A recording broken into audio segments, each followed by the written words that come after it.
Hello everyone, welcome to Himalaya IAS class. This is Keshav Sir's IAS Prelims Lens.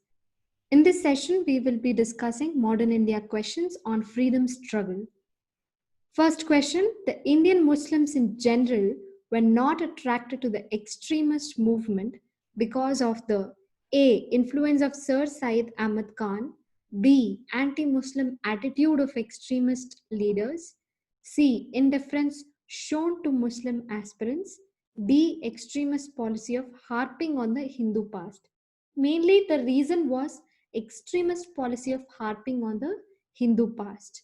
That is the reason in 1905, when partition of Bengal was happening, Tilak promoted a lot of Hindu festivals, Ganesha festival, etc., which did not attract the Indian Muslims. So it was not appealing to them. Next question, what is the correct sequence of the following event? First one, August offer. Second, INA trial. Third, Quit India movement. 4. Royal Indian Naval Ratings Revolt.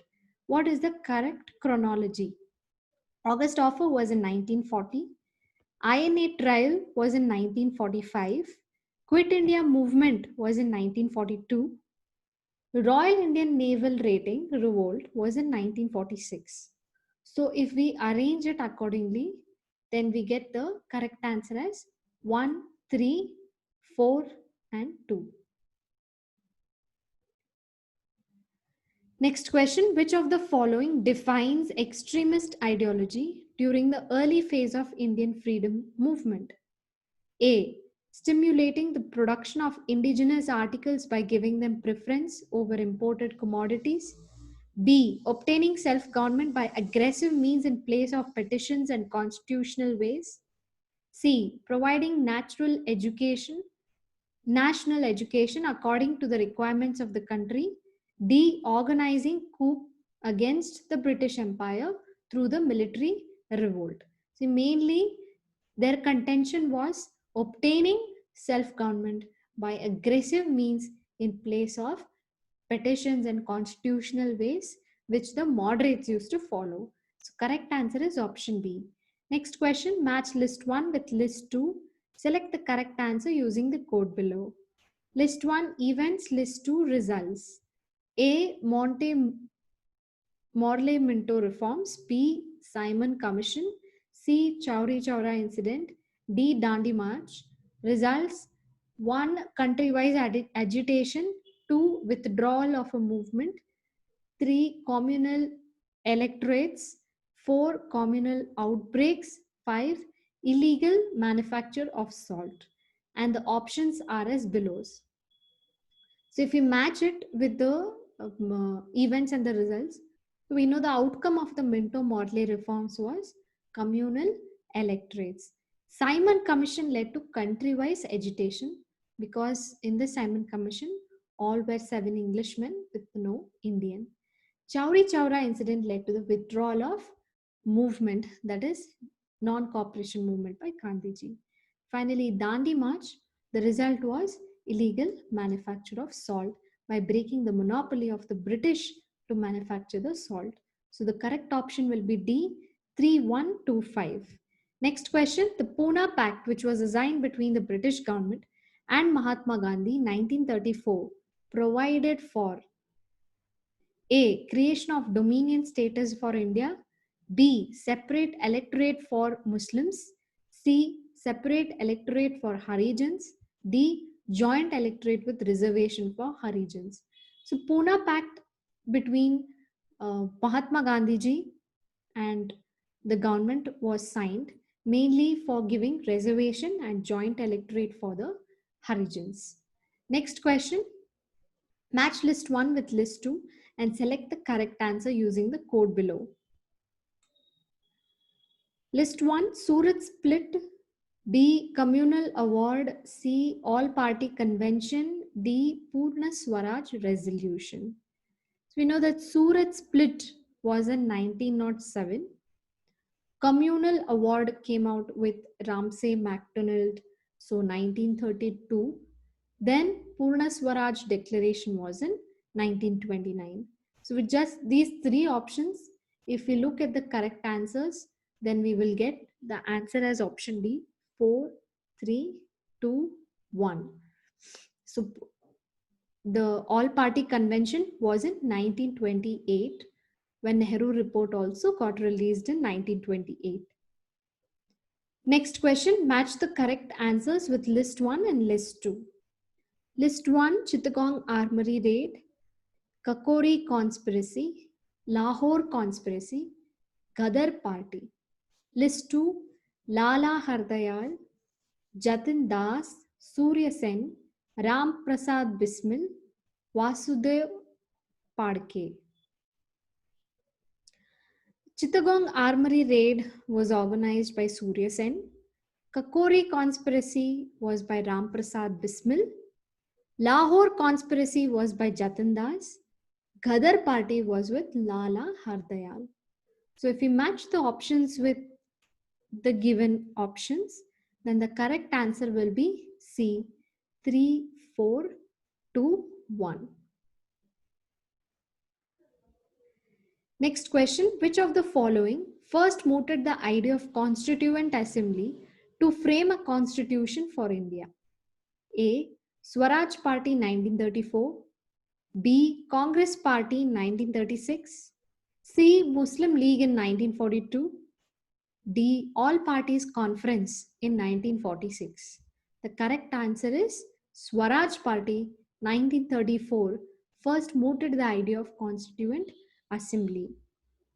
Nehru report in 1928 also spoke about Constituent Assembly, but with the given options, Swaraj Party is the correct answer. Next question, the meeting of Indian and British political leaders during 1930-32 in London was often referred to as the first, second, and third roundtable conferences. It would be incorrect to refer to them as such because A, the Indian National Congress did not take part in two of them. B, Indian parties other than the Indian National Congress participating in the conference represented sectional interest and not the whole of India. C, the British Labour Party had withdrawn from the conference, thereby making the proceeding of conference partisan. D, it was an instance of a conference held in 3 sessions and not that of 3 separate conferences. So the roundtable conference cannot be called as such because they were not separate 3 conferences but just one conference held in 3 sessions. So the correct answer is option D. Next question, who among the following was prominent leader of Congress Socialist Party? A, M.N. Roy, B, Ganesh Shankar Vidyarthi, C, Patam Tanu Pillai, D, Acharya Narendra Dev. The person who was a leader of the Congress Socialist Party here is Acharya Narendra Dev.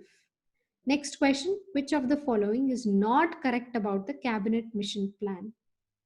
A, provincial grouping. B, interim cabinet of Indians. C, acceptance of Pakistan. D, constitution framing right.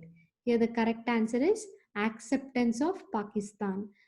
And cabinet mission was not keen on separating India and Pakistan. It created a federal structure for provincial grouping. It favored interim cabinet of Indians and constitution framing right of Indians.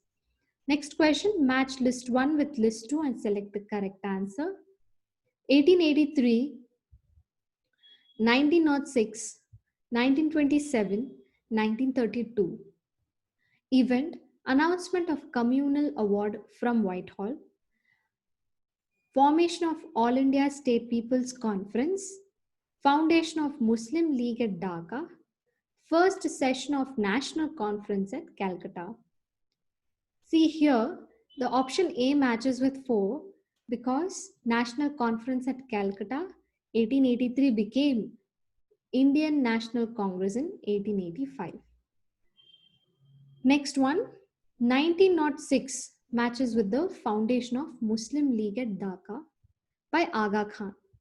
Next, 1927 matches with the formation of All India State People's Conference. Finally, announcement of communal award with 1932. So if we match the options with A, B, C, D, the correct answer will be C, 4, 3, 2, 1. Next question, consider the following statements. Non-cooperation movement led to 1. Congress becoming a mass movement for the first time. 2. Growth of Hindu-Muslim unity. 3. Removal of the fear of British might from the minds of people. 4. British government's willingness to grant political concessions to the Indians. What is the correct statement here? A, 1, 2, 3 and 4 are correct. B, 2 and 3 are correct. C, 1 and 3 are correct. D, 3 and 4 are correct. The non-cooperation movement led to Hindu-Muslim unity and it removed the fear of British might from the minds of people. So correct option is B, 2 and 3 only. Next question. The radical wing of Congress party with Jawaharlal Nehru as one of its main leaders founded the Independence of for India League in opposition to A. Gandhi-Irwin Pact, B. Home Rule Movement, C. Nehru Report, D. Montfort Reforms. The answer is Nehru Report. So it formed as an opposition to Nehru Report. Next question. Which one of the following was an emigre communalist journal of M.N. Roy? A. Kisan Sabha, B. The Worker, C. Vanguard, D. Anushilan. M.N. Roy started the communist journal Vanguard. So correct answer is C. Next, let's look at the CSAT English comprehension question. By 2020, when the global economy is expected to run short of 56 million young people, India, with its youth surplus of 47 million, could fill the gap. It is in this context that labor reforms are often cited as the way to unlock double-digit growth in India. In 2014, India's labor force was estimated to be about 40% of the population, but 93% of this force was in unorganized sector.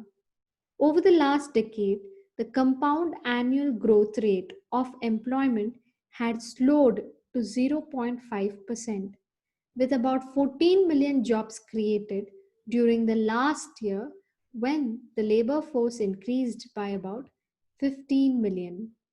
Which of the following is the most rational inference from the above passage? A.